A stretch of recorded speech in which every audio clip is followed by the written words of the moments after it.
Okay, we are continuing our discussion of the combinational blocks, and we stopped our discussion in last time lecture for at the 4-bit binary adder. Just a reminder, what we are trying to do here is that the logic the logic design um,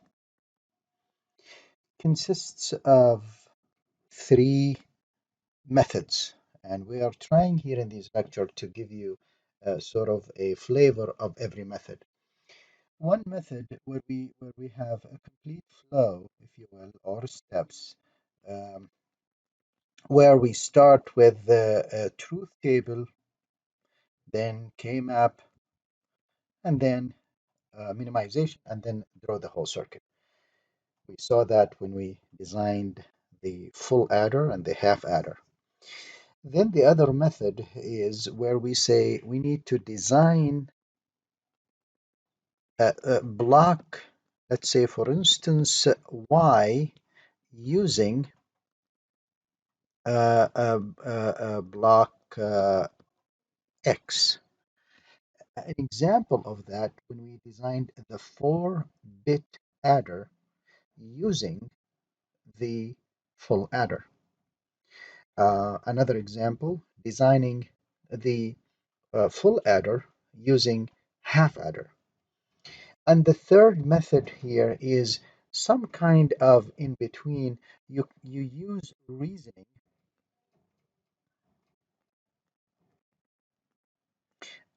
plus a few gates, a gate level, a few gates, and it is noticeable that both these methods, all right, they do not use no K-map or truth table. And we will look at this method here, which is the reasoning and the few gates, when we look at the comparator. Basically, we are not going to use blocks. We are not going to use K-maps. We will reason the function of the block that we are designing and build the gates without K-maps, without smaller blocks. And the purpose of these lectures is to give you some kind of a flavor of every one of those so that you are able to master the logic design skills that we are teaching in this course. Let's go back to our lecture here. And so we stopped last time at the 4-bit adder. And then the question really comes is that since we are doing addition, can we design a subtractor? And the answer is the subtractor really, um, so I'm going backward, the subtractor really is can be designed easily using the adder and the four-bit adder. And let me just to draw the boundary of the 4-bit adder here for you, and you will see that this is this is what we have designed earlier. So this box here is our 4-bit adder. And the question is, can we design a 4-bit subtractor? And you will see here clearly our inputs. Here is the first bit of the input A, the first bit of the input B, the second bit of the input A, the second bit of the input B, and so on and so forth. So these are our usual inputs. You will see as well here that this is our sum here for the first bit, the second bit, the third bit, and the fourth bit. Okay, so our usual inputs and outputs along with the carry and along carry out and along with the carry in, which is right here. Now, what we really desire is to design a subtractor. The interesting here, there are two signals that are being added, which is the M here and the V here.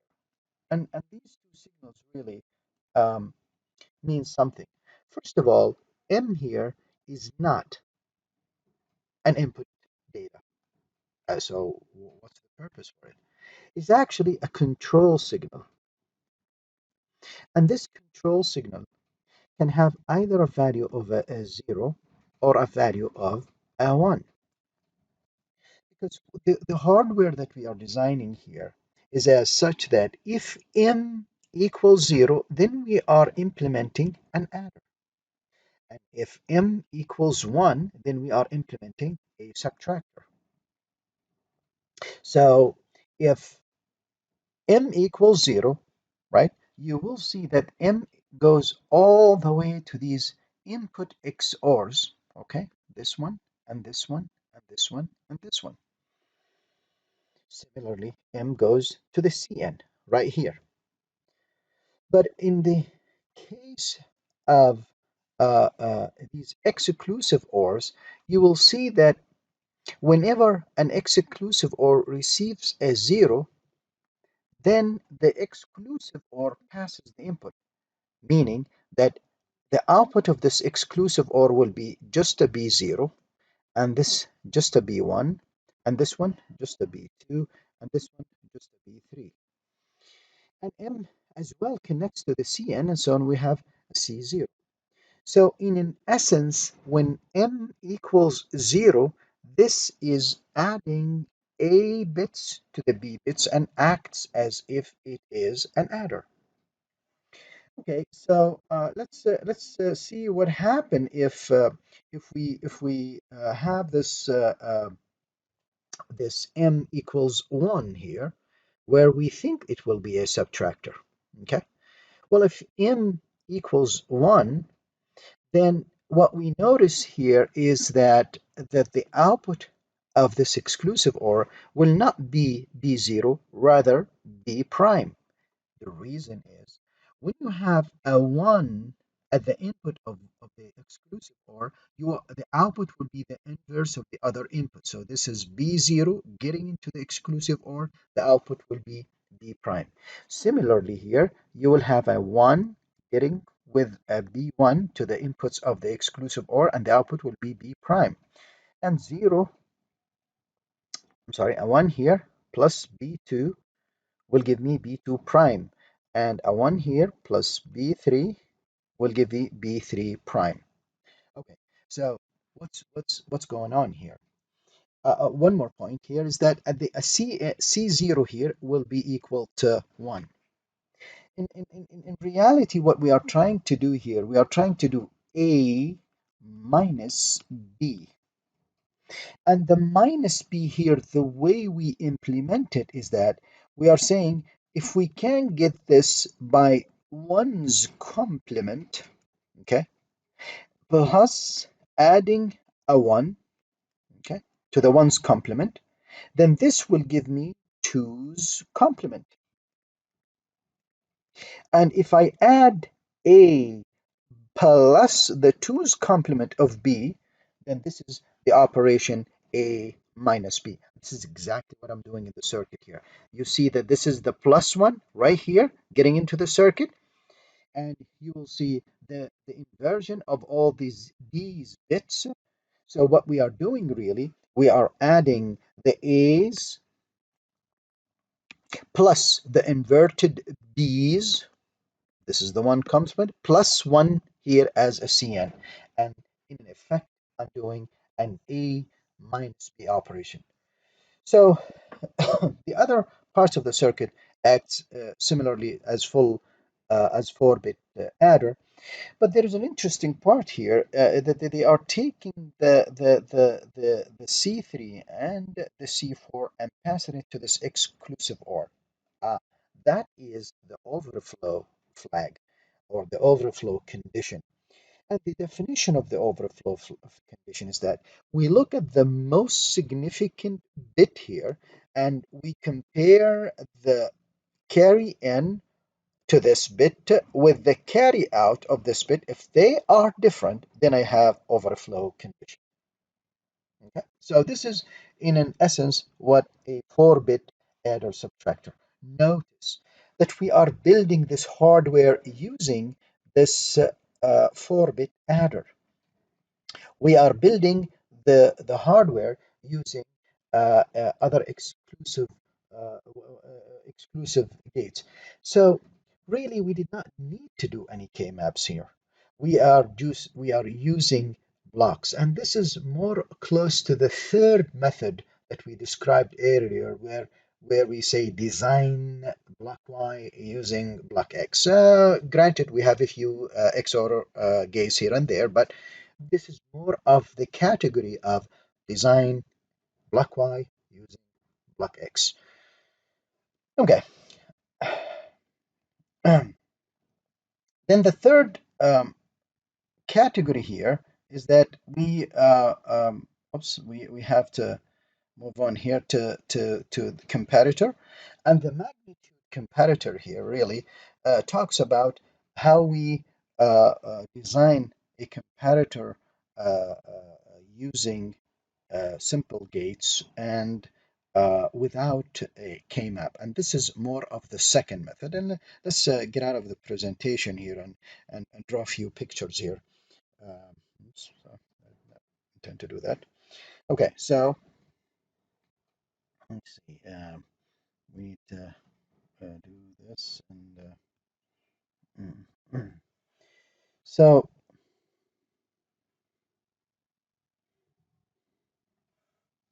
may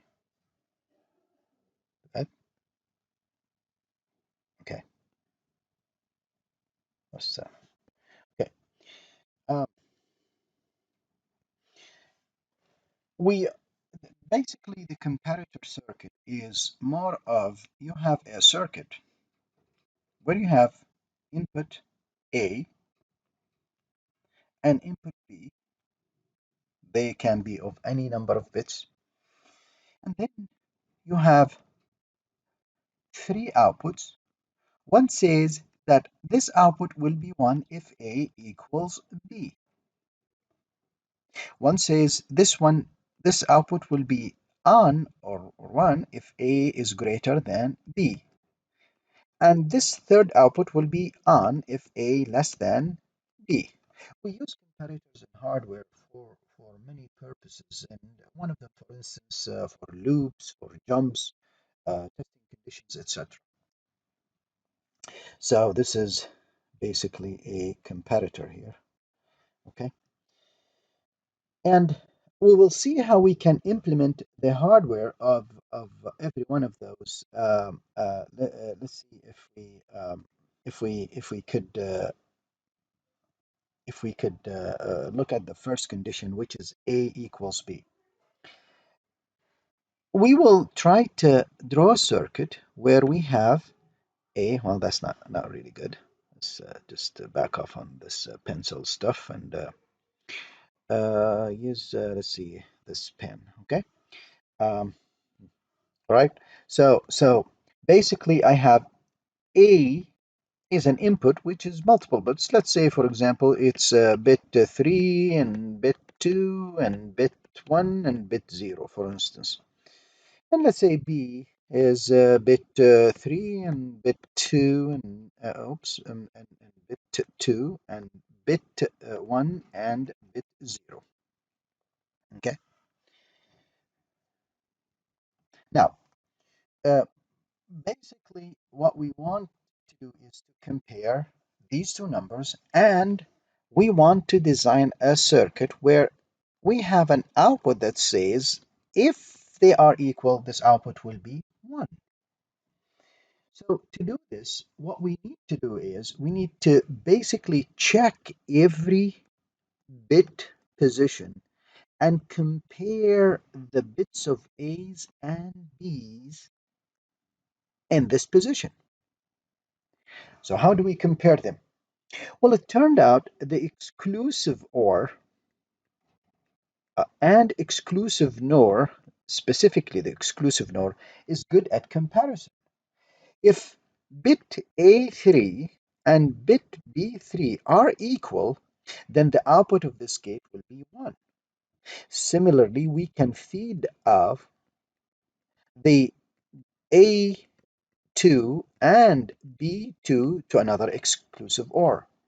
Similarly, we can feed A1 and B1 to another exclusive OR, and we can feed the A0 and the B0 to a fourth exclusive OR. So if they are equal, then the output of these gates will be 1, right? 1, 1, 1, 1. So then I have to check. So the first step is check every bit position, the A's and B's are equal. Then I need to make sure that all of them are equal.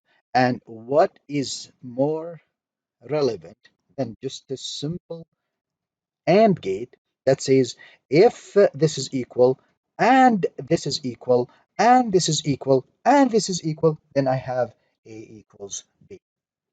So this is how we design this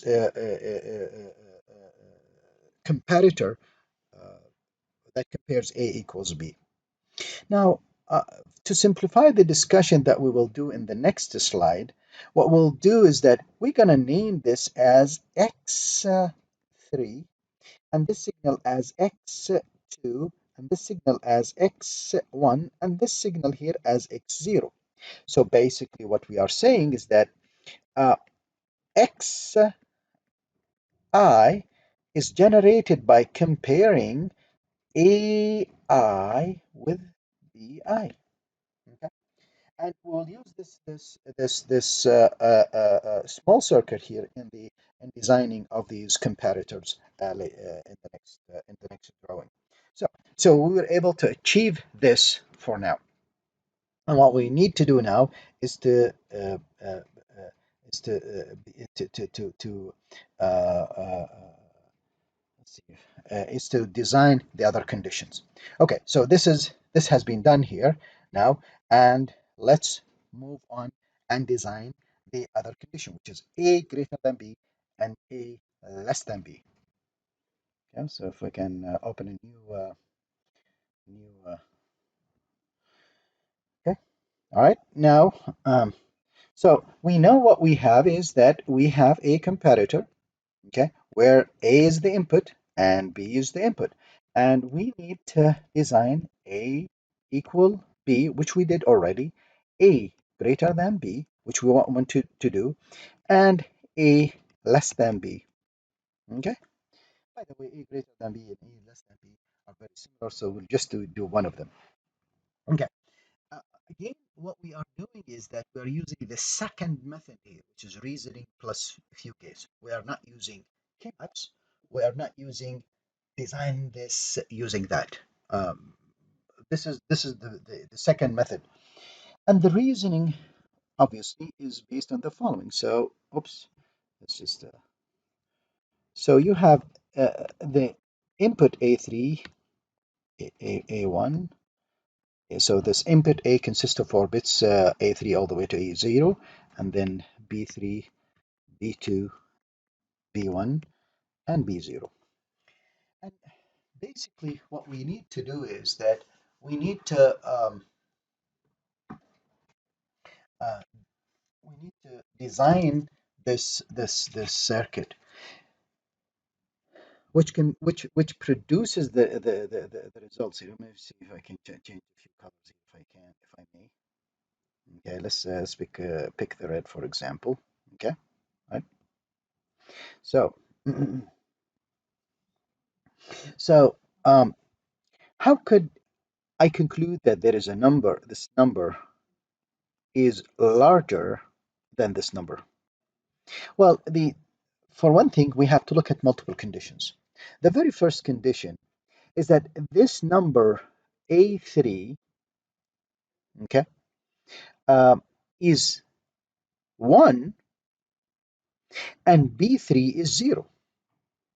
And if this is this case, then regardless of the remaining bits, I don't care about them. So the first condition here that I have A3 and um,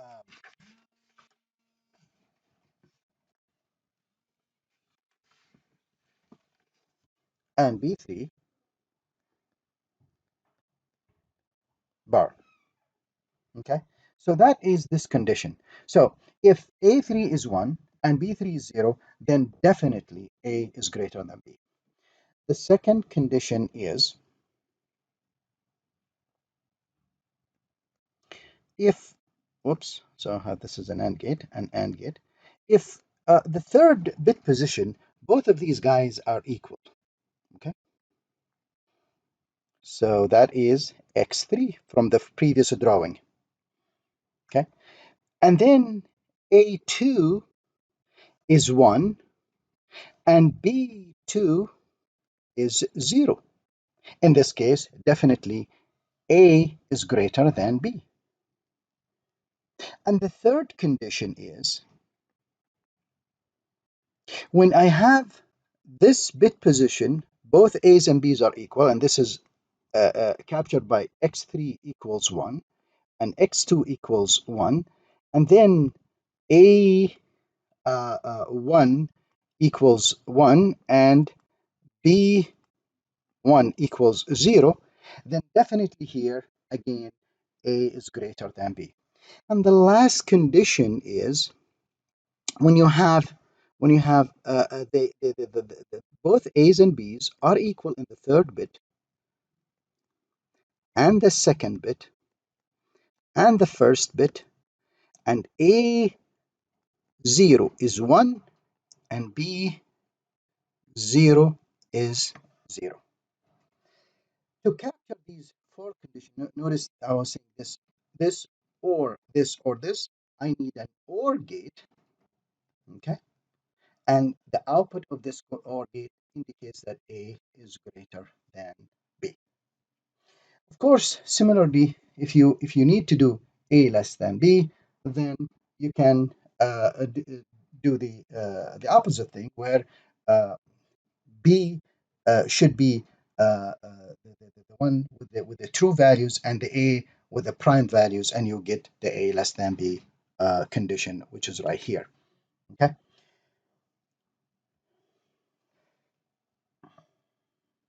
Let's go back to presentation mode and see if I captured everything here.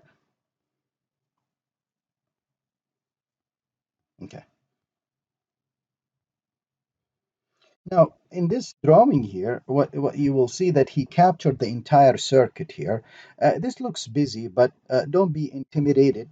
This is here nothing but an XOR. So this is this here right here is the XOR gate. So here you have basically A3, B3, and an XNOR gate. Okay. And similarly the other, and then he tried to get the conditions that we stated earlier. I did them in a separate drawing to simplify, but here he put everything together and produces the conditions, the conditions that we had. By the way, just a small trivia. It turned out you don't need to produce all three conditions. If you produce just two conditions, you can produce the third one, which means if A equals B is 0 and A greater than B is 0, then definitely A is less than B. So you don't have to have a hardware for the three conditions. You can conclude the third condition from the previous two conditions if you are smart about the designing your hardware. Okay, so with that, I think we can conclude this section of combinational circuit of design, and we have touched upon the three methods of designing, and this will be the end of this lecture.